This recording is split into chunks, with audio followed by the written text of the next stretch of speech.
Welcome to day 4 of our rescue mission.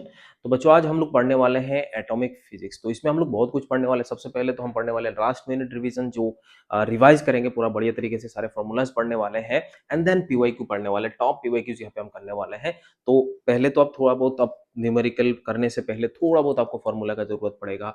जो भी theory यहाँ पे जरूरत पड़ता है वो जल्दी जल्दी हम इसको निपटाएंगे। एंड देन पीवाईक्यू करेंगे, भर भर के पीवाईक्यू करने वाले हैं, क्योंकि क्वेश्चन तो इंपॉर्टेंट होता है, क्वेश्चन तो करना ही पड़ेगा आपको, चाहे आप फ्रेश हो, चाहे वो आप रिवाइज कर रहे होते हो या कुछ भी कर रहे होते हो। उस कंडीशन पे जो क्वेश्चन है, क्वेश्चन के द्वारा हम लोग यहाँ पे क्या करेंगे, रिवाइज करेंगे। तो कभी कभी ऐसा कुछ सवाल आ सकता है कि जिसमें हमने थ्योरी अभी तक नहीं जाना है, तो साइड में हम लोग थ्योरी भी पढ़ लेंगे। तो उस कंडीशन पे हम यहाँ पे आगे बढ़ेंगे बच्चों। तो चलिए शुरू करते हैं। बोर्ड्स पोस्टुलेट यहाँ पे पढ़ेंगे। तो बोर्ड का 3 पोस्टुलेट होता है, ये हम जानते हैं, है कि नहीं? क्योंकि फर्स्ट जो आपको वैसा बोल सकते हैं, जो सक्सेसफुल एटॉमिक मॉडल है, तो बोर्ड्स का मॉडल था। और भी पहले बहुत लोग आए थे, जैसे थॉमसन आए थे, रदरफोर्ड आए थे, सब में कुछ ना कुछ लिमिटेशन है। इवन तो यहाँ पे भी लिमिटेशन है, लेकिन ये फर्स्ट सक्सेसफुल मॉडल है। तो इनका 3 पोस्टुलेट होता है, तीनों पोस्टुलेट हम पढ़ेंगे। सबसे पहले वाला पोस्टुलेट होता है, ये बोलते हैं कि ये जो इलेक्ट्रॉन है वो न्यूक्लियस के चारों की ओर ऐसे घूमते रहते हैं, एक सर्कुलर ऑर्बिट में ये घूमते रहते हैं। तो ये इलेक्ट्रॉन हो गया, और यहाँ से यहाँ तक का जो डिस्टेंस है उसको हम लोग रेडियस बोल सकते हैं। तो ये nth ऑर्बिट का रेडियस हो गया, ये nth ऑर्बिट का वेलोसिटी हो गया। तो वो बोलते हैं कि ऐसे ही ये घूमते रहते हैं, सर्कुलर ऑर्बिट में घूमते रहते हैं, और ये होता है न्यूक्लियस। तो न्यूक्लियस होगा तो इसका पास यहाँ पे हो गया ये। तो इन दोनों के बीच में जो अट्रैक्टिव फोर्स होगा, वो सेंट्रीपिटल फोर्स के बराबर होता है। तो हम यहाँ पे बोल सकते हैं कि के जेड ई का स्क्वायर, मतलब Z E into E divided by, यहाँ पे डिस्टेंस लिख सकते हैं, आर का square is equal to M we square divided by R. तो ये होता है सेंट्रीपिटल फोर्स के बराबर। ये पहला रिलेशन हो गया, तो फर्स्ट रिलेशन हो गया। सेकंड रिलेशन बोलते हैं कि यह जो इलेक्ट्रॉन जिस ऑर्बिट में घूम रहा होता है वो स्टेबल ऑर्बिट होगा, तब होगा जब उसका angular momentum n times of each divided by 2 पाई होता है। सो अब एंगुलर मोमेंटम का वैल्यू हम जानते हैं, फिजिक्स हमने लास्ट क्लास में भी हमने पढ़े थे कि एंगुलर मोमेंटम कोई भी पार्टिकल का होता है, so M V R perpendicular होता है, v is the velocity, R is the ये परपेंडिकुलर डिस्टेंस या फिर रेडियस बोल सकते हैं, और ये n h डिवाइडेड बाय 2 पाई। तो ये हो गया आपके लिए दूसरा इक्वेशन। सो ये सेकंड इक्वेशन हो गया। एंड तीसरा पोस्टुलेट वो बोलते हैं कि देखिए यहाँ पे जो सीन है कि अगर कोई भी इलेक्ट्रॉन हायर एनर्जी लेवल से लोअर एनर्जी लेवल पे ट्रांजिशन हो रहा है, ये होता है हायर एनर्जी लेवल, जिसको हम लोग इनिशियल बोलते हैं, ये फाइनल बोलेंगे। तो अगर किसी भी इलेक्ट्रॉन को ट्रांजिशन हो रहा है, तो उस कंडीशन पे वो फोटोन को रिलीज करता है। क्या रिलीज करता है? फोटोन को रिलीज करता है। अब इस फोटोन का जो एनर्जी होता है वो इन दोनों एनर्जी लेवल के डिफरेंस होगा। तो ये आपका इन फाइनल हो गया, ये हो गया आपका इनिशियल हो गया। ठीक है जी, ये आप समझ सकते हैं। सो फाइनल माइनस इनिशियल कर देंगे तो यहाँ से आपको क्या मिल जाएगा, एनर्जी ऑफ फोटोन मिल जाएगा। तो हमने यहाँ पे देखा कि एनर्जी ऑफ फोटोन इतना हो रहा है, इसमें वैल्यू जो भी है उसके हिसाब से देखेंगे, और फोटोन का जो एनर्जी होगा ये वाला हो जाए, तो ये वाला सिचुएशन है कि नहीं। तो ये हो गया इनका एनर्जी लेवल के डिफरेंस। तो जब भी ट्रांजिशन होगा तो फोटोन रिलीज होगा, और फोटोन का एनर्जी इतना होना चाहिए। ये तीनों पोस्टुलेट है, और इन तीनों पोस्टुलेट को लेके हम लोग बहुत चीजें निकालते हैं यहाँ पे। सबसे पहले हम रेडियस निकालते हैं, फिर वेलोसिटी निकालेंगे, फिर यहाँ पे टाइम पीरियड निकालेंगे, फिर फ्रीक्वेंसी निकालेंगे, देन एनर्जी, सब कुछ यहाँ पे हम लोग निकालने वाले हैं। तो आगे तो देखिए क्या क्या होता है, चलिए देखते हैं। सो नेक्स्ट अपन यहाँ पे पढ़ेंगे रेडियस ऑफ ऑर्बिट। ये जो रेडियस ऑफ ऑर्बिट, हमने पहला दो इक्वेशन देखा, उन दोनों को सॉल्व करने के बाद हम यहाँ पे रेडियस निकाल सकते हैं। बट यहाँ पे मैं सिंपल लिख देता हूँ। सो बोर्ड्स रेडियस, इसको ऐसा बोला जाता है, बोर्ड्स रेडियस। तो इसको हम लोग ऐसे बोलते हैं 0.529 इंटू, यहाँ पे लिख सकते हैं N square divided by Z. ठीक है जी, इतना एंगस्ट्रॉम होने वाला है। तो जितना ज्यादा नंबर ऑफ ऑर्बिट आप बढ़ाएंगे, प्रिंसिपल क्वांटम नंबर बढ़ा देंगे, तो उतना रेडियस बढ़ेगा। ये दिमाग में रखना। जेड जो है वो होता है atomic mass number, atomic number. So हम लोग यहाँ पे बोल सकते हैं नंबर ऑफ प्रोटॉन वगैरह, हम बोलेंगे इसको। तो ये जो भी है बोर्ड्स ऑर्बिट जो है, या बोर्ड पोस्टुलेट जो है, बोर्ड्स मॉडल जो है, वो 1 इलेक्ट्रॉन के लिए ही वैलिड होता है। तो ये हाइड्रोजन एटम या hydrogenic atom, hydrogen like atom बोलते हैं इसको। तो जेड का वैल्यू यहाँ पे हाइड्रोजन होगा तो 1 होगा, हीलियम होगा तो 2 होगा, ऐसे ही आगे बढ़ते हुए नजर आएगा। समझ लेना इस चीज को। तो यहाँ पे हो गया रेडियस। अब बात यहाँ पे है, ये रेडियस जो है वो directly proportional to N square divided by Z होता है। ये दिमाग में आपको रखना है, बिल्कुल सही। यहाँ पे अगर हम वेलोसिटी में चलते हैं, तो वेलोसिटी क्या होता है, बोर्ड्स वेलोसिटी होगा 2.18 इंटू 10 रेज पावर 6 इंटू, यहाँ पे हम लिख सकते हैं जेड डिवाइडेड बाई एम। तो ये हो गया वेलोसिटी का फॉर्मूला, ये हम यहाँ पे देख सकते हैं। अब यहाँ पे नीट में क्या होता है, प्रोपोर्शनलिटी के ऊपर सवाल पूछा जाता है। किसके ऊपर? प्रोपोर्शनलिटी के ऊपर। रेडियस का ये प्रोपोर्शनलिटी वाला आपको याद रखना ही है, या आपको 100% याद रखना है, ये भी आपको 100% याद रखना है। सब प्रोपोर्शनलिटी याद रख लीजिए, बहुत बढ़िया तरीके से इसको याद रखना ही पड़ेगा। तो ये हमने देखा, ये वेलोसिटी आया हुआ है, ये आपके पास रेडियस आया हुआ है। अब क्या बोल सकता है, कभी मान लेते हैं जेड का वैल्यू तो 1 दिया हुआ है, हाइड्रोजन एटम दिया हुआ है, बोला कि n1 ऑर्बिट 1 का वैल्यू 1 है और इसका वैल्यू मान लेते हैं 2 है, तो इन दोनों के बीच का रेडियस का रेशियो बताओ क्या होगा। तो नीट में ऐसे ही फोकस करता है, तो रेडियस का ratio r1 divided by r2 का वैल्यू जो है वो n1 डिवाइडेड बाय n2 का होल स्क्वायर हो जाएगा। तो अब यहाँ पे समझ सकते हैं इसका वैल्यू 1:4 होने वाला है। सो ये बात आपको दिमाग में रखना ही रखना है, ठीक है जी। तो वेलोसिटी भी आप यहाँ पे पूछ सकते हैं, इसमें कोई बड़ी बात नहीं है, बड़ा बढ़िया तरीके से इसको वेलोसिटी भी पूछा जा सकता है, रेडियस का रेशियो पूछा जा सकता है कि नहीं। नेक्स्ट अपन देखते हैं टाइम पीरियड के ऊपर क्या होता है कहानी। सो टाइम पीरियड देखिए, so time period and frequency. So ये इलेक्ट्रॉन जो है उस ऑर्बिट में घूम रहा होता है, तो उसका ऑब्वियसली रिवोल्यूशन कर रहा होता है, तो उस कंडीशन पे टाइम पीरियड तो चाहिए होता है।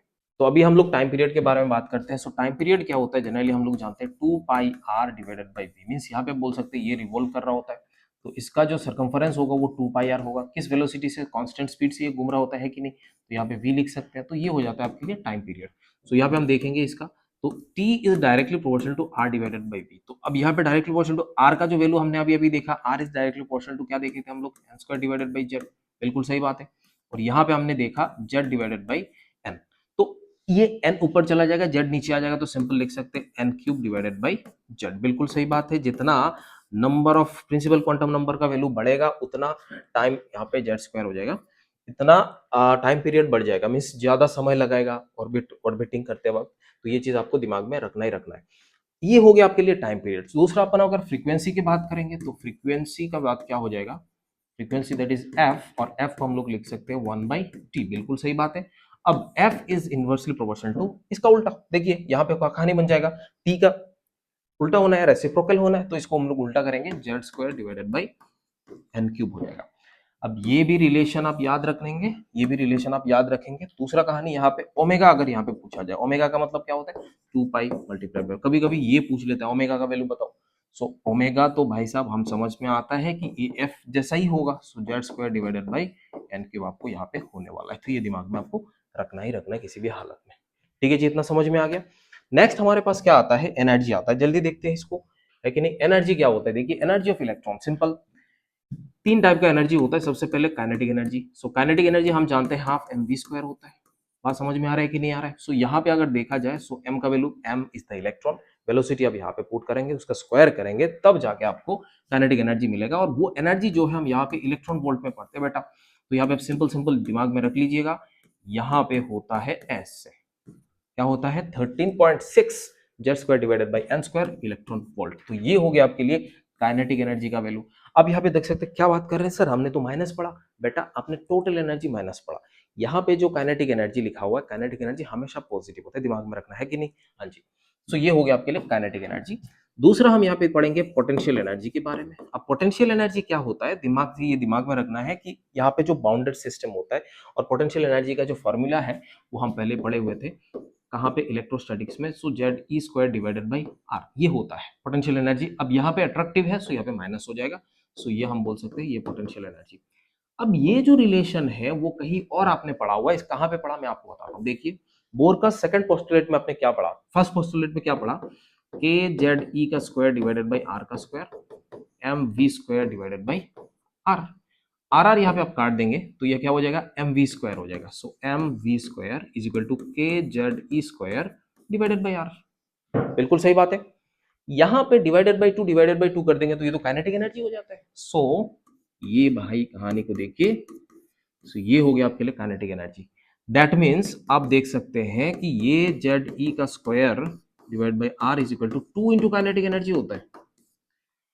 यहाँ पे देखिए पोटेंशियल एनर्जी क्या हो रहा है, सेम वैल्यू बट सामने माइनस है, दैट मींस पोटेंशियल एनर्जी का जो वैल्यू आता है वो -2 इंटू काइनेटिक एनर्जी आता है मेरे भाई। तो ये दिमाग में आपको रखना ही रखना है। सो पोटेंशियल एनर्जी का वैल्यू -2 इंटू पूरा वैल्यू आ जाएगा 13.6 Z square divided by N का स्क्वायर इलेक्ट्रॉन वोल्ट, बिल्कुल सही बात है। आपको ये अलग से दिमाग में नहीं रखना है, दिमाग में क्या रखना है उसके बारे में बात करता हूं। अब होता है total energy. So total energy का वैल्यू क्या होगा, kinetic energy plus potential energy बेटा। बिल्कुल सही बात है। हाँ, अब काइनेटिक एनर्जी का वैल्यू प्लस पोटेंशियल एनर्जी ये से माइनस हो जाएगा, that means -13.6 Z square divided by N का स्क्वायर, ये वैल्यू होता है टोटल एनर्जी। क्या देखा आपने, ये total energy.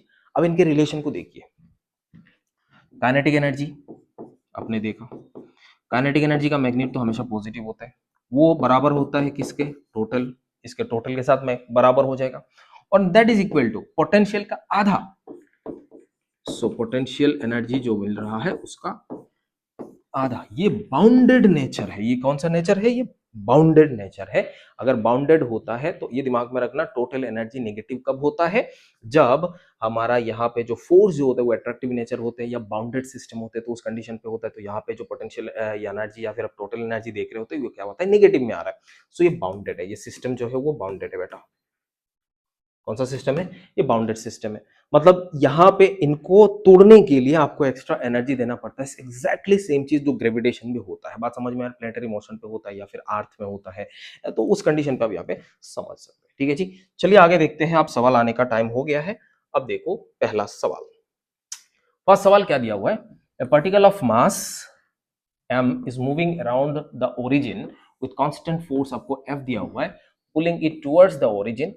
If the Bohr model used to describe its motion, the radius of nth orbit and particle speed v in orbit depends on ns. यह आपको समझना है। सो यहाँ पे ये नीट 25 में आ रहा है। वीडियो को पॉज कीजिए और जल्दी जल्दी इसको सॉल्व करने का कोशिश कीजिए 1 मिनट के अंदर। देखिए क्या होता है, सवाल में बोला है जो फोर्स जो है वो कांस्टेंट है, कांस्टेंट फोर्स लग रहा है, इसको पुल कर रहा होता है, और एट ये बोर्स मॉडल जो है यहाँ पे वैलिड है, तो M we square divided by R, तो हम यहाँ पे बोल ही सकते हैं। यहाँ पे तो मास है, मास कांस्टेंट होता है, तो आप लिख सकते हैं V square divided by R जो है वो होता है आपका कांस्टेंट। बिल्कुल समझ में आता है, हाँ जी, ये तो वैल्यू आपका कांस्टेंट आ गया है, उसमें कोई प्रॉब्लम बिल्कुल नहीं है। एक और रिलेशन होता है, ये बोर का मॉडल हो गया, पहला पोस्टुलेट हमने यहाँ पे देखा। दूसरा आपने यहाँ पे देखा M V R divided by this is obviously constant, ये भी कांस्टेंट ही आता है, तो अब यहाँ पे बोल सकते हैं, यहाँ पे ये वाला कांस्टेंट हो गया, ये सारे टर्म कांस्टेंट हो जाता है, that means V R equal to this, तो ऐसे बोल सकते हैं डायरेक्टली प्रोपोर्शनल टू दिस। इसका मतलब आप अगर यहाँ पे v का वैल्यू लिख सकते हैं, so v is inversely proportional to n divided by r। तो यहाँ पे आप वैल्यू पुट कर दीजिए, v स्क्वायर की जगह पे ये वैल्यू पुट कर देंगे, तो n square divided by r का square divided by r is equal to constant. आपको ये समझ में आता है, बिल्कुल सही बात समझ में आ गया सर। तो अब यहाँ पे आप देख सकते हैं, यहाँ पे n square is directly proportional to R का क्यूब। सो आर का जो वैल्यू हो रहा है वो होता है n 2 डिवाइडेड बाई 3। सो ये पहला ऑप्शन तो आपको दिख रहा होता है। अब यहाँ पे ये देखिए, यहाँ पे directly proportional to V square is directly proportional to R, तो यहाँ पे v का जो वैल्यू आने वाला है वो आपको क्या आ जाएगा, डायरेक्टली प्रोपोर्शनल टू आर का, यहाँ पे क्या हो जाएगा, इसके वी स्क्वायर हो जाएगा ना, V square is directly proportional to R, that means v is directly proportional to R के पावर हाफ, और यहाँ पे हाफ पुट करेंगे तो डायरेक्टली प्रोपोर्शनल टू n1/3 हो जाएगा। बिल्कुल समझ में आ रहा है, तो कौन सा करेक्ट हो रहा है, ये वाला ऑप्शन करेक्ट आपको नजर आ रहा होता है। ठीक है जी, ये 2025 में आया हुआ है बच्चा, तो आप इसको समझ सकते हैं। ठीक है, इसमें दिया हुआ है ratio of kinetic energy to the total energy of an electron in Bohr's orbit, hydrogen atom में क्या होता है। तो हम लोग क्या जानते हैं, kinetic energy is equal to, ऐसे लिखा जा सकता है, kinetic energy is equal to magnitude को दोनों का तो सेम होता है, लेकिन टोटल एनर्जी का जो वैल्यू है वो नेगेटिव आता है, सो आप ऐसे लिख सकते हैं, है कि नहीं। तो इन दोनों को डिवाइड कर देंगे तो क्या हो जाएगा, आपको यहाँ पे ऑप्शन आपको दिख रहा होता है 1:-1, ये देखिए 1:-1 जो ऑप्शन आपको दिख रहा होता है यही आपका करेक्ट है। एक पॉजिटिव होता है, दूसरा नेगेटिव होता है। बात समझ में आ रहा है कि नहीं आ रहा है। तो ये बड़ा सा लल्लू सवाल है, ये देखिए कब आ रहा है, बात समझ में आया कि नहीं आया। चलो आगे बढ़ते हैं, नेक्स्ट यहाँ पे आते हैं। चलो देखो, let r1 be the radius of second stationary orbit and r2 be the radius of fourth stationary orbit of an electron in Bohr's model। तो r1 is to r2 बताना है। तो ये हो गया आपके n का वैल्यू 2 हो गया, और यहाँ पे n का वैल्यू जो है वो r2, इसका वैल्यू n का वैल्यू हो गया 4। सो r1 डिवाइडेड बाय r2, थोड़ी देर पहले हमने बात किया था।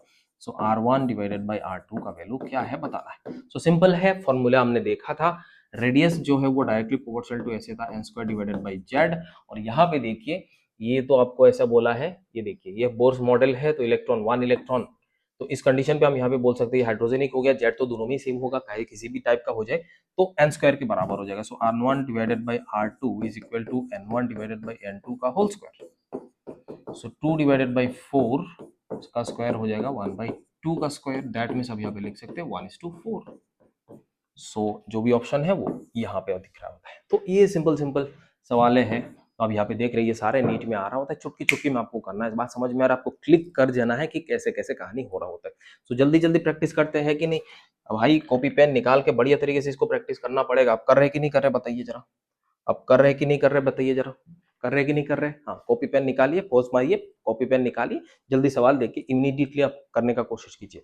है कि नहीं, समझ में आ रहा है। मैं टाइम देता हूँ आपको जल्दी से, टाइम यहाँ पे लाइव क्लास होता तो मैं टाइम दे देता हूँ, बट यहाँ पे लाइव नहीं है तो आप पॉज कर ही सकते हैं कि नहीं। हाँ जी। तो नेक्स्ट हो गया total energy of an electron in an atom in an orbit is इतना। तो यहाँ पे आपको दिया हुआ है टोटल एनर्जी, इसका E1 का वैल्यू आपको दिया हुआ है -3.4 electron volt. It's kinetic energy and potential energies are, kinetic energy and potential energy आपको निकालना है। सो ये टोटल दिया हुआ है, सो ये टोटल एनर्जी है। अब टोटल एनर्जी का जो मैग्नीट्यूड होता है वही होता है काइनेटिक एनर्जी का वैल्यू। तो ये 3.4 जो है वो तो आएगा आपको, यहाँ पे काइनेटिक एनर्जी पहले वाला बोला ना, सो ये आ रहा है, ये दोनों तो आ ही नहीं रहे, बिल्कुल गलत हो गया है कि नहीं, पॉजिटिव आना ही आना है। नेक्स्ट पोटेंशियल एनर्जी जो है वो भी आपको यहाँ पे देखिए, ये सवाल को ऐसे देख के बता सकते हैं, काइनेटिक एनर्जी पॉजिटिव आना है, बिल्कुल ये दोनों में से कोई ऑप्शन होगा। दूसरा पोटेंशियल एनर्जी यहाँ पे क्या आना चाहिए, निगेटिव आना चाहिए, इनमें से एक ही ऑप्शन में निगेटिव आ रहा है जो ये है, तो इसका मतलब पहले वाला। खत्म, सवाल थोड़ी सॉल्व किया हमने, है कि नहीं, समझ में आ रहा है क्या। लेकिन अगर आप सॉल्व करना चाहते हैं तो आप कर सकते हैं ऐसे। सो potential energy is twice of total energy, ठीक है जी। हाँ जी, तो यहाँ पे आप लगाएंगे 2 इन मल्टीप्लाइड बाई -3.4, इतना इलेक्ट्रॉन वोल्ट हो गया, और ये वैल्यू आपको -6.8 इलेक्ट्रॉन वोल्ट हो गया। 19 में आया हुआ लल्लू सवाल है जी, ठीक है ना। इतना सिंपल सवाल आपने देखा है, नीट में आ रहा भाई सब, तो तुम क्यों डर रहे हो भाई, नीट में इतना सिंपल सवाल आ रहा होता है, तुम डर क्यों रहे हो, आप कर सकते हैं, इसमें क्या है। ठीक है जी, चलिए नेक्स्ट यहाँ पे देखिए, radius of inner most orbit of hydrogen atom is इतना। इनर मोस्ट का मतलब r इक्वल टू 1, ठीक है जी, इतना आप समझ में आना चाहिए। n equal to 1, sorry r equal to 1 के, r तो यही दिया हुआ। So what is the radius of third allowed orbit, मतलब n का वैल्यू यहाँ पे 3 बोला हुआ है। कब आया सवाल, देखिए 2023 में, बात समझे। आओ जरा इसमें देखते हैं, R1 divided by R2, that means हमें R2 निकालना है। So R2 divide by R1 equal to N2 divided by N1 का स्क्वायर, लगाओ भाई। सो इसको हम सॉल्व करेंगे। अब यहाँ पे देखिए N2 का वैल्यू हो गया 3 डिवाइडेड बाई 1 का स्क्वायर, सो R2 का जो वैल्यू होगा वो R1 मल्टीप्लाइड बाई 9 हो जाएगा भाई साहब। अब यहाँ पे अब इसको मल्टीप्लाई करेंगे और फिर इसको सॉल्व करेंगे। सो यहाँ पे देखिए 5.3 मल्टीप्लाइड बाई 9 इंटू 10⁻⁻11, बिल्कुल समझ में आ रहा है कि नहीं आ रहा है। हाँ, इसको सॉल्व कर लीजिए। 45 हो रहा है यहाँ पे, देखिए 45 में कोई ऑप्शन नहीं हो रहा है, इन दोनों का अगर मल्टीप्लाई करेंगे, बहुत ज्यादा मल्टीप्लाई मत कीजिए। 5 मल्टीप्लाइड बाई 9 क्या हो रहा है, 45 हो रहा है। इसमें क्या हो रहा है, थोड़ा सा और एक्स्ट्रा आने वाला है। सो 4.5 वाला तो कोई ऑप्शन ही यहाँ पे नहीं दिख रहा होता है कि नहीं, लगाओ जरा, यही तो है, बाकी कहाँ से होगा, पॉसिबल है क्या, बिल्कुल नहीं है। तो इतना कैलकुलेट करने की क्या जरूरत है, सीधा सीधा बात करते हैं ना भाई। यहाँ पे R2 का वैल्यू R1 मल्टीप्लाइड बाई 9 हो गया, इन दोनों को मल्टीप्लाई कर दीजिए। ऑप्शन देखिए ऐसे हो रहा है क्या, नहीं, बस हो गया खत्म। फिर कुछ करना है, नहीं करना है भाई। तो यहाँ से 45 हो रहा है, इन दोनों का 45, यहाँ पे एक माइनस कर देंगे तभी तो एंगस्ट्रॉम में आएगा। सो 4.5 से ज्यादा होना चाहिए, बस यहाँ पे कहानी खत्म। सो ऐसे ही करेंगे बेटा, बहुत ज्यादा कैलकुलेट नहीं करेंगे, दिमाग को खराब बिल्कुल नहीं करेंगे, दिमाग को सही रखेंगे। ठीक है जी, चलिए आगे बढ़ते हैं। नेक्स्ट सवाल देखते हैं, angular momentum of an electron moving in an orbit of hydrogen atom is 1.5 h divided by pi. The energy in the same orbit आपको निकालना है। सो आपको एंगुलर मोमेंटम गिवन है, so lambda is equal to 1.5 h divided by pi, बिल्कुल सही बात है। आपको पूछा एनर्जी बताओ, सो एनर्जी का वैल्यू बताने के लिए, हाइड्रोजन एटम है तो जेड का वैल्यू तो 1 हो ही रहा है, तो इसमें कोई प्रॉब्लम नहीं है। सो -13.6, यहाँ पे आप लिख सकते हैं Z square divided by N का स्क्वायर, तो हमारे जेड का वैल्यू तो 1 हो गया, एन का वैल्यू निकालना है, तभी आपको ये रास्ता मिलेगा। पहले तो पता करना है कि गिवन क्या है, उस गिवन से आप क्या निकालना चालू करेंगे कि क्या क्या आपको चाहिए। सो यहाँ पे देखिए एन का वैल्यू जरूरत है हमें, तो एन कहाँ से लाएंगे भाई, यहाँ से लाएंगे। तो यहाँ पे देखिए एन का वैल्यू जो है वो n into h, angular momentum का वैल्यू यही होता है। So h divided by pi, pi pi काट दो, एच एच काट दो, बस हो गया, एन का वैल्यू 3। होता है कि नहीं होता यार? बिल्कुल सही है। यहाँ पे n का वैल्यू पुट करो, हो गया -13.6 डिवाइडेड बाई 9 हो रहा है। तो ये अप्रोक्सीमेटली कितना होगा? तो आपको यहाँ पे आपको दिख रहा होता है इसका वैल्यू कितना आ रहा है, इसको डिवाइड कर दीजिए आप, इसमें पता चल जाएगा आपको कितना हो जाएगा। यहाँ पे 1 चला जाएगा, फिर यहाँ पे 4 बचेगा, 1.5 हो जाएगा, अप्रोक्सीमेटली 1.5 के आसपास हो जाएगा। तो सिंपल सिंपल बात है, ये आपके ऑप्शन 1 करेक्ट है। तो कब आया? नीट में आया हुआ है 23 मणिपुर में जब एग्जाम हुआ था तब की बात हो रहा है। जी के ठीक है जी, समझ में आ गया। नेक्स्ट आगे बढ़ते हैं। Energy level of hydrogen atom. यहाँ पे हम लोग जानते हैं ये ग्राउंड स्टेट होता है, जिसको हम लोग N1 बोलते हैं, इसको हम लोग N=2 बोलते हैं, इसको N=3 बोलते हैं, यहाँ पे N=4 बोलते हैं, यहाँ पे N=5 बोलते हैं, और यहाँ पे N=इंफिनिटी बोलते हैं। ठीक है जी, बात समझ में आ रहा है कि नहीं आ रहा है? हाँ। अब यहाँ पे इसको, इन सब को एक्साइटेड स्टेट भी कहा जाता है। क्या कहा जाता है? Excited state. अब यहाँ पे देखिए ये ग्राउंड लेवल हो गया, यहाँ पे जो एनर्जी लेवल होता है वो -13.6 Z² डिवाइडेड बाई n² होता है। तो अब यहाँ पे हाइड्रोजन होगा तो n का वैल्यू कितना हो रहा है? यहाँ पे n का वैल्यू ऑब्वियसली डिपेंड करेगा, लेकिन Z का वैल्यू तो 1 होने वाला है। सो यहाँ पे आप पहले वाले स्टेट में आप लिख सकते हैं -13.6 इलेक्ट्रॉन वोल्ट होगा। दूसरे वाले में -13.6 डिवाइडेड बाई ये n का वैल्यू कितना है? 2 दिया हुआ है, इसका स्क्वायर हम करेंगे तो उसे डिवाइड करेंगे तो आपका हो जाएगा -3.4 इलेक्ट्रॉन वोल्ट। आया कहाँ से? -13.6 को डिवाइड करेंगे 4 से। सो -13.6 डिवाइडेड बाई अगर 9 करेंगे तो वो वैल्यू हो जाएगा आपको कितना? इसका 9 से डिवाइड करेंगे तो आप लिख सकते हैं -1.51। यहाँ पे -13.6 डिवाइडेड बाई यहाँ पे हम 16 से करेंगे तो ये अप्रोक्सीमेटली आपका वैल्यू कितना आ जाएगा? 0.85। और ऊपर जाएंगे तो यहाँ पे आप लिख सकते हैं 0.5354, ऐसे टाइप का होता है। सो ये हो गया आपका एनर्जी लेवल्स। अब यहाँ पे क्या होता है, जब इलेक्ट्रॉन किसी भी एक्साइटेड स्टेट में होता है तो वो वापस किसी भी स्टेट में होता है तो वो वापस जब ग्राउंड स्टेट में आने का कोशिश करता है तो ये ट्रांजिशन होता है। सो मान लीजिए यहाँ से ये इधर ट्रांजिशन हो रहा है, यहाँ से इधर ट्रांजिशन हो रहा है, यहाँ से इधर ट्रांजिशन हो रहा है। तो जहां से भी ट्रांजिशन करे तो उस कंडीशन पे फोटोन क्या होना है? रिलीज होना ही होना है, मास्ट कंपलसरी होना है। तो अगर हम यहाँ पे बोले कि 2 से 1 पे फोटोन रिलीज हो रहा है तो एनर्जी, ये हो गया आपके लिए फाइनल स्टेट, ये हो गया आपका एन फाइनल का बात है, यहाँ पे हो गया आपका एन इनिशियल का बात हो रहा है। ठीक है जी। सो इस कंडीशन पे हम यहाँ पे देख सकते हैं कि इसका जो भी एनर्जी लेवल होगा 13.6, ये वाला करेंगे this minus this, that means -3.4 minus minus plus हो जाएगा 13.6, दैट मीन्स आप बोल सकते हो 10.2 हो रहा है। सो इतना इलेक्ट्रॉन वोल्ट 3 से 1 तक जाएगा तो उस कंडीशन पे हम बोल सकते हैं दिस माइनस दिस, तो ये अप्रोक्सीमेटली आप यहाँ पे बोल सकते हैं ये हो जाएगा आपका प्लस 12.09 इलेक्ट्रॉन वोल्ट। और फिर 4 से 1 की तरफ जाएगा तो उस कंडीशन पे आपका होगा +12.75 इलेक्ट्रॉन वोल्ट। ये आप थोड़ा सा दिमाग में रखिएगा क्योंकि छोटे छोटे क्वेश्चंस में आप डायरेक्टली इसको हैंडल कर सकते हैं। 4 से 1 जाएगा तो 3 से 1 जाएगा तो उस कंडीशन पे क्या होने वाला है। बिल्कुल सही बात आपको समझ में आ गया। हाँ जी। अब यहाँ पे एक चीज है, यहाँ पे एनर्जी जो ट्रांजिशन हो रहा है उसके बाद यहाँ पे फोटोन रिलीज होता है। तो हमने पहले ही पढ़ा बोर पोस्टुलेट के हिसाब से फोटोन का जो एनर्जी होगा वो क्या होगा? Final energy minus initial energy. बिल्कुल सही बात है। ये जो एनर्जी डिफरेंस को ही हम लोग बोलते हैं। तो ये एनर्जी तो पॉजिटिव होता है, यहाँ पे भी एनर्जी पॉजिटिव होना चाहिए। तो मैं आपको सिंपल तरीके से मैं बता देता हूँ, जो भी फोटोन चाहे वो रिलीज करे चाहे वो एब्जॉर्ब करे, उस कंडीशन पे hc डिवाइडेड बाय लैम्डा दिमाग में रखिए इसका वैल्यू। और यहाँ पे इसको अगर पॉजिटिव लगना चाहते हैं तो यहाँ पे रखिएगा z² divided by n², 1 by छोटा स्क्वायर माइनस 1 बाई बड़ा स्क्वायर। 1 बाई छोटा स्क्वायर का मतलब ये छोटा हो जाएगा कि नहीं हो जाएगा? तो ये फ्रैक्शन जो है वो बड़ा रहेगा, ये फ्रैक्शन छोटा, तो ये पॉजिटिव हो जाएगा। अब यहाँ पे बात करते हैं, ये जो 13.6 आपने लिखा हुआ है, इस 13.6 को हम एक और चीज से समझ सकते हैं, RCH। R क्या होता है? R is Rydberg constant, CH तो आप जानते हैं क्या होता है? Planck constant. R का वैल्यू होता है 1.1 × 10⁷ मीटर इनवर्स, ये आप केमिस्ट्री में भी पढ़े हुए हैं।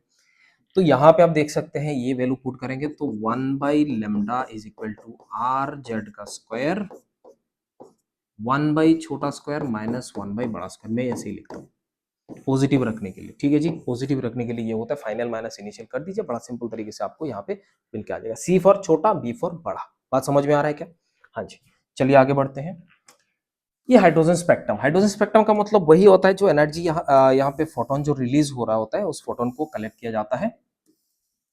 हाइड्रोजन स्पेक्ट्रम क्या क्या है यहाँ पे आप देख लेते हैं, यहाँ पे बना लेते हैं। सो ये n का वैल्यू 1 हो गया, यहाँ पे n का वैल्यू 2 हो गया, यहाँ पे n का वैल्यू 3 हो गया, या पे n का वैल्यू 4 हो गया, या पे n का वैल्यू 5 हो गया, है कि नहीं, एंड सो ऑन ऊपर चला जाएगा, ये इन्फिनिटी वाला।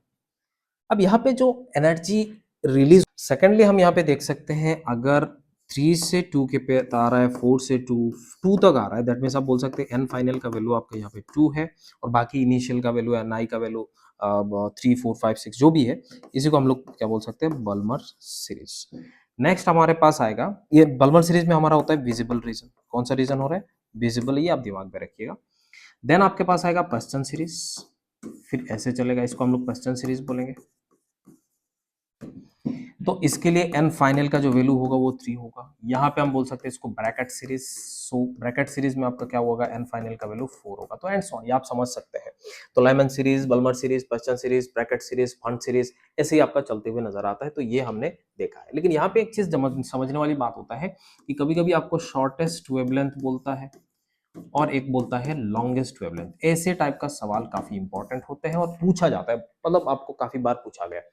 तो शॉर्टेस्ट वेवलेंथ कब होगा, दिमाग में आप चीज रखिए, जब ट्रांजिशन का वैल्यू, यहाँ पे समझाते हैं, जब ट्रांजिशन, इफ ट्रांजिशन बड़ा तो एनर्जी बड़ा होगा। अगर एनर्जी बड़ा होगा तो हम यहाँ पे बोल सकते हैं वेवलेंथ का वैल्यू छोटा होगा, क्योंकि एनर्जी का वैल्यू होता है hc डिवाइडेड बाय लैम्डा। तो ये बड़ा होना तो ये को छोटा होना चाहिए। दैट मीन्स हम बोल सकते हैं शॉर्टेस्ट वाला होगा फ्रॉम इंफिनिटी से आ रहा होता है, इंफिनिटी से एन फाइनल पे आ रहा होता है, ये होता है आपका शॉर्टेस्ट।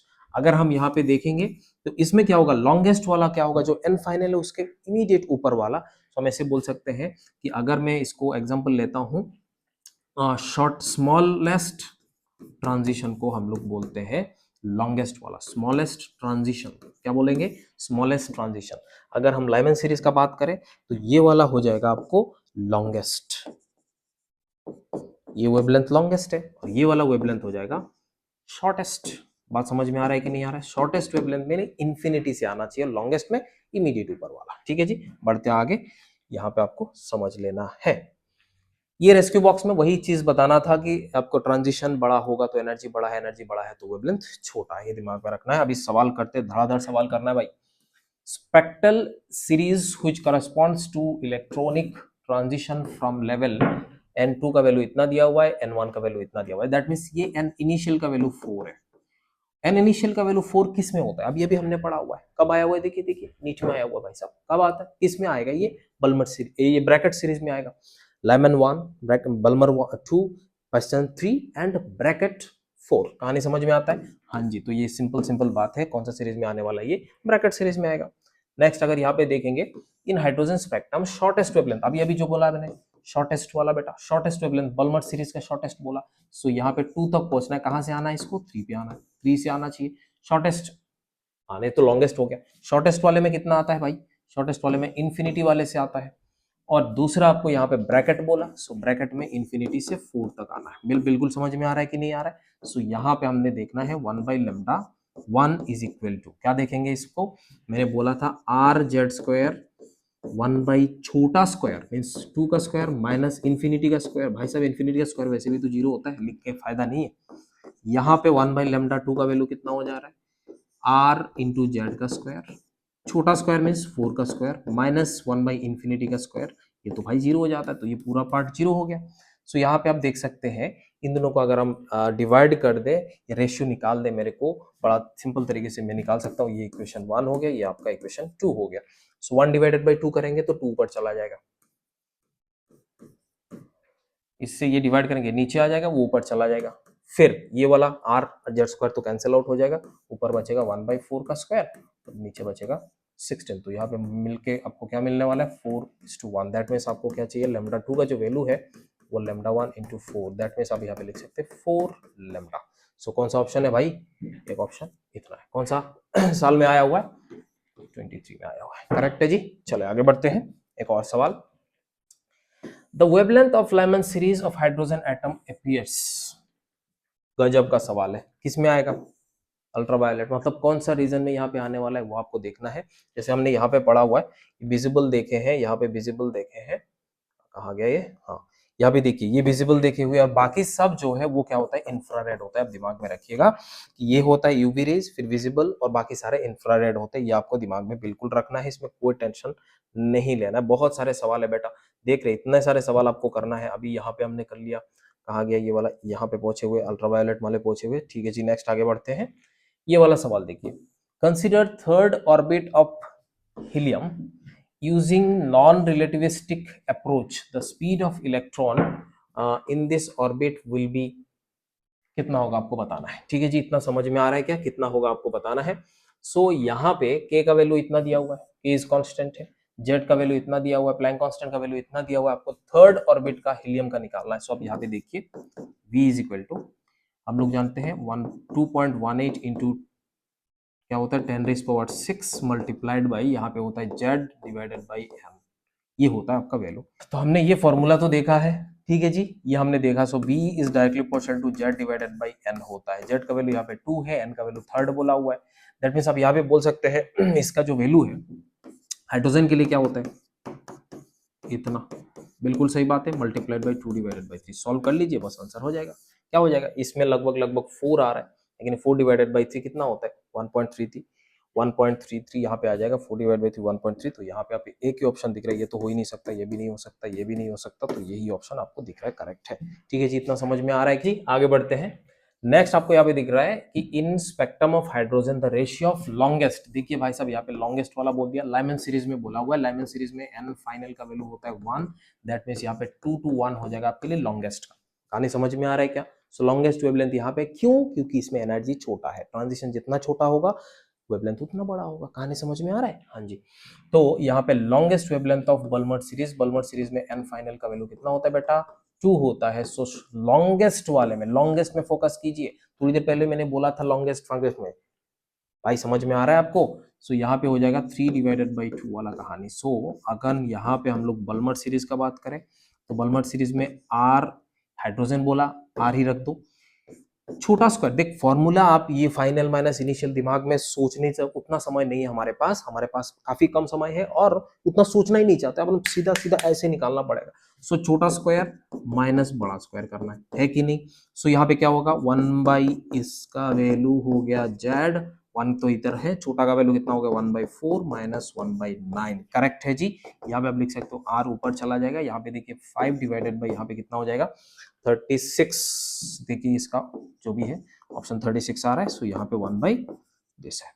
यहाँ पे देखेंगे इसके लिए अगर हम लाइमन सीरीज का देखें तो उस कंडीशन पे हम लिख सकते हैं r, यहाँ पे छोटा कौन हो गया 1 हो गया, बड़ा कौन हो गया ये, दैट मीन्स आप यहाँ पे लिख सकते हैं 3r डिवाइडेड बाई 4 बेटा, बिल्कुल सही बात है। सो इन दोनों का आपको रेशियो निकालना है, कौन किसका ratio, Lyman series to Balmer series, that means यहाँ पे ये हो गया आपके इक्वेशन 1, ये हो गया आपके लिए इक्वेशन 2। सो ये दोनों डिवाइड कर देंगे, दिस डिवाइडेड बाय दिस या फिर ये डिवाइडेड बाय वो कर दो।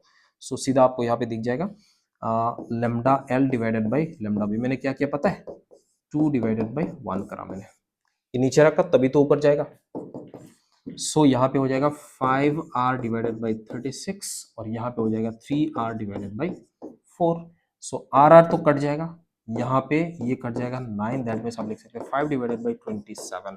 तो आपको रेशियो जो है 5 डिवाइड बाई 27 आ रहा है, तो यहाँ पे ऑप्शन तो दिख ही रहा है 5 डिवाइड बाई 27, तो आपका ऑप्शन कौन सा करेक्ट हो गया। यहाँ पे देखिए नीट 15 में आया हुआ है, option B is the correct answer. तो इसको थोड़ा सा चेक कर लीजिएगा, है ना। चलिए आगे बढ़ते हैं। The given value of Rydberg constant, Rydberg का वैल्यू ये दिया हुआ है, आर का वैल्यू इतना दिया हुआ है, वेव नंबर आपको निकालना है, दैट मीन्स 1 बाई लेमडा निकालना है आपको, लेमडा नहीं 1 बाई लेमडा आपको निकालना है। सो यहाँ पे लास्ट लाइन आपको बोला बल्मर सीरीज में कौन सा है, n का वैल्यू जो फाइनल होगा उसका वैल्यू आपको 2 है, शॉर्टेस्ट आपको ये वाला है, मीन्स आप ये फर्स्ट लाइन बोलेंगे, इन्फिनिटी से जो आएगा वही हमारा लास्ट लाइन होगा। तो हम यहाँ पे देख सकते हैं 1 by lambda is equal to r, z का वैल्यू 1 है, लिखने का जरूरत नहीं, छोटा स्क्वायर मीन्स 4 का स्क्वायर ऐसे लग देंगे, 2 का स्क्वायर मीन्स 4 हो जाएगा, माइनस ये कर देंगे। तो अब यहाँ पे देखिए रिडवर्ड का वैल्यू जो है वो 10 to the power 7 है divided by 4, that means 0.25 into 10 raised to the power 7। तो कौन सा ऑप्शन हो गया इधर, ये वाला पहला ऑप्शन करेक्ट हो रहा है बेटा। ठीक है जी, समझ में आ गया। नेक्स्ट बढ़ते हैं, कुछ है if an electron in hydrogen atom jumps from third orbit to second orbit. So ये third orbit to second orbit इसको जंप करना है। सो n इक्वल टू 2, यहाँ पे n इक्वल टू 3, इसको n इक्वल टू 1 ऐसे लिख के बात करते हैं। चलिए जी, यहाँ से यहाँ तक। It emits photon of wavelength lambda when it jumps from 4 to third orbit। So यहाँ पे आप देख सकते हैं, यहाँ पे इसने इमिट करा, इसका जो वेवलेंथ हो गया इतना, 4 से 3 में यहाँ पे जो जंप करा है उसका करस्पॉन्डिंग वेवलेंथ आपको बताना है। सो यहाँ का वेवलेंथ आपको बताना है। ठीक है जी, अब इसको कैसे बताएंगे?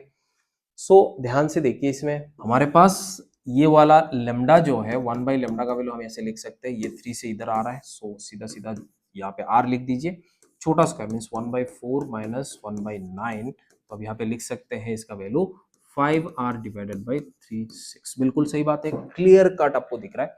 इसमें लेमडा प्राइम का वैल्यू हो जाएगा r मल्टीप्लाइड बाई, छोटा कौन है यहाँ पे 3, सो 1/9 माइनस 1/16। तो यहाँ पे आप देख सकते हैं इन दोनों का वैल्यू जो है यहाँ पे क्या हो जाएगा, यहाँ पे 7 हो जाएगा भाई, 7r divided by 9 multiplied by 16। Sir आप इसको मल्टीप्लाई क्यों नहीं किए? सर को फॉर्मूला टेबल नहीं आता होगा इसीलिए? नहीं, क्योंकि मेरे को इधर से कैंसिल आउट करना है, बड़ा आसानी से इसको हम कैंसिल आउट कर सकते हैं। तो इन दोनों को डिवाइड कर दीजिए, दोनों को डिवाइड करेंगे तो ये r कैंसिल हो जाएगा। यहाँ पे देखिए ये कैंसिल हो जाएगा, यही मैं बोल रहा था, यहाँ पे ये कट होने वाला है। सो ये कट हो जाता है, ये कट होते ही यहाँ से एक 4 और कट हो जाएगा। दैट मीन्स आप बोल सकते हैं ये 4 जो है ऊपर चला जाएगा। सो लेमडा प्राइम ऊपर, लेमडा नीचे, एंड ये 4 ऊपर चला जाएगा। That means 4 multiplied by 5 is 20 divided by 7। तो हम यहाँ पे लिख सकते हैं लेमडा प्राइम का जो वैल्यू है, जो मुझे निकालना है लेमडा प्राइम कौन सा, इसके लिए तो ये सिंपल बात है, इसको 20 डिवाइडेड बाई 7 लेमडा निकाल लेंगे, वही आपका आंसर हो जाएगा। और यहाँ पे ऑप्शन देखिए कौन सा हो रहा है, option C is the correct answer. ठीक है जी भाई, समझ में आ रहा है? तो क्लियर आपको समझना पड़ेगा। ये एक टाइप का सवाल पूछते रहता है, ट्रांजिशन हो रहा है, ये आप ये फॉर्मूला यहाँ पे आपने देखा कि नहीं देखा, एक ही फॉर्मूला है। तो फॉर्मूला कौन सा है भाई, कौन सा फॉर्मूला है? ये 1 by lambda R Z square 1 by छोटा स्क्वायर माइनस 1 बाई बड़ा स्क्वायर। सिंपल, ये फॉर्मूला काफी बार यूज होता है, नीट वाले को फेवरेट फॉर्मूला है ये, दिमाग में रखना इस चीज को। चलिए आगे बढ़ते हैं। यहाँ पे late T1 and T2 be the energy of an electron in first and second excited state of hydrogen atom respectively। आपको बोला ratio of T1 and T2 बताना है। चलिए यहाँ पे T1 का वैल्यू जो है वो 13.6 जेड स्क्वायर हाइड्रोजन यहाँ पे है कि नहीं? सो यहाँ पे तो हाइड्रोजन एटम दिया हुआ है, सो जेड स्क्वायर का वैल्यू हो गया इसमें फर्स्ट एक्साइटेड स्टेट। ठीक है, फर्स्ट एक्साइटेड स्टेट का मतलब 2 का स्क्वायर होता है। यहाँ पे गड़बड़ नहीं करना है कि ग्राउंड लेवल का वैल्यू 1 है, लेकिन फर्स्ट एक्साइटेड बोलते हैं तो n का वैल्यू 2 हो जाता है। सो यहाँ पे 2 स्क्वायर हो गया डिवाइडेड बाई T2 का जो वैल्यू होगा माइनस 13.6 और यहाँ पे इसका 3 का स्क्वायर। सो ये दोनों तो कैंसिल आउट हो जाएंगे, ये ऊपर चला जाएगा 9 डिवाइडेड बाई 4। दैट मीन्स ये आपको ऑप्शन डी जो है वो करेक्ट आंसर दिख रहा है। देख रहे हैं कितना चुटके में हो रहा है भाई साहब, नीट में भी आया हुआ सवाल है, इतना बढ़िया तरीके से आपको समझ में आना चाहिए और जल्दी जल्दी आपको करना चाहिए। नेक्स्ट आपके पास होता है क्लोजेस्ट डिस्टेंस अप्रोच। ये सवाल आजकल बहुत कम पूछता है, इसमें नीट में बहुत ही कम सवाल आपको मिलने वाला है। बट ये वाला कौन सा है, अल्फा स्कैटरिंग वाला, रदरफोर्ड अल्फा स्कैटरिंग एक्सपेरिमेंट। तो ये आपके लिए एक न्यूक्लियस ऐसा सोचिए, ये गोल्ड फॉइल है। तो यहाँ पे ये जेड ई मान लेते हैं, यहाँ पे आपने ई मान लिया, जो भी है अल्फा पार्टिकल, सो ये 2e है। ये इधर अप्रोच कर रहा होता है, अल्फा पार्टिकल को अप्रोच करा दिया गया, वो आप जानते हैं अल्फा पार्टिकल गया एंड देन यहाँ पे न्यूक्लियस का उत्पन्न हुआ। तो ये ऐसे गया, कुछ ऐसे सीधा निकल जाते हैं, लेकिन कुछ पार्टिकल जो था वो वापस 180 डिग्री में आ रहे थे, मीन्स ऐसे आप यहाँ से आ रहे थे उठान मार के, तो यहाँ पे जहां तक ये पहुंचा था और यहाँ तक वापस आ गया, उसी को हम लोग आर मिनिमम कह रहे थे। मीन्स ऐसा क्यों हो रहा है, क्योंकि अल्फा पार्टिकल जो है वो पॉजिटिव है, ये भी पॉजिटिव है, तो न्यूक्लियस का चार्ज तो ऑब्वियसली पॉजिटिव ही होगा। तो ये गया एंड देन वापस आ गया। इलेक्ट्रोस्टैटिक्स में शॉर्टेस्ट डिस्टेंस अप्रोच वाला ही सीन है, यहाँ पे दूसरा कुछ भी नहीं है। तो यहाँ पे कुछ वेलोसिटी से ये गया, वेलोसिटी से गया, यहाँ पे गया, यू टर्न मार के वापस आ गया। सो ये कहां तक पहुंच पाया, उसी को हम लोग बोलते हैं शॉर्टेस्ट डिस्टेंस अप्रोच। तो कहानी यही है, यहाँ पे इंफिनिटी से सपोज आ रहा है, तो इंफिनिटी में अगर आ रहा है तो इस इंफिनिटी में एनर्जी का वैल्यू क्या है वो देखो, और इस कंडीशन पे एनर्जी का वैल्यू क्या है वो देख लो। इन दोनों को इक्वेट कर दो, कंजर्वेशन ऑफ एनर्जी हो गया, वर्क पावर एनर्जी। सो यहाँ पे हम लिख सकते हैं kinetic energy initial plus potential energy initial is equal to kinetic energy final plus potential energy final. ये पोटेंशियल एनर्जी फाइनल 0 हो जाएगा, क्यों? क्योंकि ये इंफिनिटी में है। और काइनेटिक एनर्जी फाइनल क्यों 0 होगा, बिकॉज यहाँ पे जाके ये रुक जाता है। सो यहाँ पे काइनेटिक एनर्जी हो जाएगा हाफ एम वी का स्क्वायर और पोटेंशियल एनर्जी का वैल्यू हो जाएगा K Q1 Q2 divided by R minimum, इसको आर नॉट बोल लेते हैं, है कि नहीं। तो यहाँ पे आपको आर नॉट का जो वैल्यू है वो सिंपल सिंपल निकाल सकते हैं 2K Q1 Q2 divided by, यहाँ पे आप लिख सकते हैं m इंटू वी का स्क्वायर। ये हो गया आपके लिए क्लोजेस्ट डिस्टेंस अप्रोच। तो यहां पे आप इसको समझ सकते हैं कि इसको कैसे कैसे हमने सॉल्व करना होता है, ठीक है जी। अब इसको मॉडिफाई करके भी हम लिख सकते हैं। यहाँ पे सारे चीज अगर कांस्टेंट नहीं नजर आ रहा है तो आप लिख सकते हो इसका इनवर्सली प्रोपोर्शनल टू m हो रहा होता है कि नहीं। या फिर दूसरा, अगर आप सारे कांस्टेंट है, चार्ज डिफरेंट होगा तो उस कंडीशन पे Q1 Q2 ये डायरेक्टली प्रोपोर्शनल टू ये हो सकता है। अब इसको थोड़ा सा और मॉडिफाई अगर कर लेंगे, चार्ज भी वही सेम चार्जेस है, इसमें चेंज नहीं हो रहा है, इसको अपन थोड़ा सा मॉडिफाई कर सकते हैं। सो ये हो गया। अगर मैं यहाँ पे ऊपर नीचे दोनों को एम एम से मल्टीप्लाई कर दूं तो ये तो ऊपर कांस्टेंट रहेगा, यहाँ पे मास आ जाएगा, देन हम लिख सकते हैं r naught is inversely proportional to यदि m square v square, that means हम इसको मोमेंटम लिख सकते हैं। सो मोमेंटम का स्क्वायर हो जाता है। सो इनवर्सली प्रोपोर्शनल टू मोमेंटम का स्क्वायर है, ठीक है जी। इतना समझ में आ गया। चलिए आगे बढ़ते हैं। यहाँ पे एक सवाल है शॉर्टेस्ट डिस्टेंस अप्रोच के ऊपर। The distance of closest distance approach of an alpha particle fired towards nucleus with momentum p is r। इसका r का शॉर्टेस्ट डिस्टेंस अप्रोच का वैल्यू ये r दिया हुआ है। What will be the distance approach when momentum of alpha particle is 2f। अभी अभी हमने पढ़ा इस स्लाइड में कि r naught is inversely proportional to p square है, ठीक है जी। सो r naught is inversely proportional to p square, दिमाग में रखना है। शॉर्टेस्ट डिस्टेंस वाला अप्रोच जो सवाल आएगा, वो क्या हो जाएगा आपको, शॉर्टेस्ट डिस्टेंस वाला जो अप्रोच वाला जो सवाल आएगा तो ये तीन जो चीजें मैंने आपको बताया है प्रोपोर्शनलिटी वाला, ये तीनों से ही आपको आने वाला है, उससे बाहर नहीं आने वाला है। लंबा चौड़ा आपको कैलकुलेशन नहीं देगा, देना है तो इलेक्ट्रोस्टैटिक्स में देगा, बट यहाँ पे तो नहीं देने वाला है। सो यहाँ पे आप देख सकते हैं R2 divided by R1 inversely proportional है। सो P1 डिवाइडेड बाई P2 का स्क्वायर। मुझे R2 चाहिए, सो R2 is equal to P1 का वैल्यू P था, इसका वैल्यू 2P है, स्क्वायर है, मल्टीप्लाइड बाई R1 है, आपने लगाया, ये कैंसिल कर देंगे। So R divided by 4। So R2 is equal to R divided by 4। बस ये दिमाग में आपको रखना है। For class notes, DPP, formula sheet, updates, सारे चीज आपको एक जगह पे मिलता है जो है टेलीग्राम। अब टेलीग्राम किसके टेलीग्राम चैनल पे आ जाएगा भाई, ऑब्वियसली मेरे टेलीग्राम चैनल पे आएगा, जिसका लिंक आपको यहाँ पे दिया हुआ है, इवन तो डिस्क्रिप्शन पे भी हो जाएगा, सीधा क्लिक करके आप इसको देख सकते हैं। सेकंड, आप यहाँ पे क्यूआर कोड को भी आप यहाँ पे स्कैन कर सकते हैं, इसको स्क्रीनशॉट लेके आप क्यूआर कोड को स्कैन कर लीजिए, देन आपको क्या मिल जाएगा, यहाँ पे सीधा रिडायरेक्ट हो जाएंगे। बात समझ में आ रहा है, हाँ जी। क्योंकि वहां पे मैं सारे अपडेट देते रहता हूँ और मेरे साथ कनेक्ट हो सकते हैं, वहां पे मेरे को कुछ पूछना चाहते हैं वो भी पूछ सकते हैं, तो बढ़िया तरीके से हम वहाँ पे कनेक्ट हो सकते हैं कि नहीं। नोट सारे मिल चाहे चीट शीट वगैरह सब मैं वहाँ पे देता हूँ, इवन दो अपडेट भी मैं वहाँ पे दूंगा। अगर 6 बजे ये हर दिन जो लाइव क्लास जो है वो रिकॉर्ड आपको मिलने वाला है, अपलोड हो जाएगा 6 बजे। अगर कुछ इशू होता है तो उसमें भी मैं अपडेट करूंगा टेलीग्राम चैनल पर, ठीक है जी। नेक्स्ट बात यहाँ पे do subscribe to get your dream medical college. देखिए आपका ड्रीम मेडिकल कॉलेज ड्रीम ना रह जाए, है कि नहीं। उसके लिए क्या करना पड़ेगा, सारे चीज अच्छे से पढ़ना पड़ेगा, और मैं यहाँ पे आपको ऑब्वियसली मदद करने के लिए आया हूँ। तो आप ड्रीम सब्सक्राइब करना चाहते हैं तो आप ऑब्वियसली कर लीजिएगा, सो दैट आप अपना मेडिकल कॉलेज में ही पहुंच जाए। बिल्कुल सही बात समझ में आ रहा है, हाँ जी। And next, thank you so much. मिलते हैं अगले वीडियो में, और अगला क्लास जो होगा हमारा रेस्क्यू मिशन का 5th डे, उसमें हम लोग पढ़ेंगे न्यूक्लियर फिजिक्स, ठीक है जी। Good luck.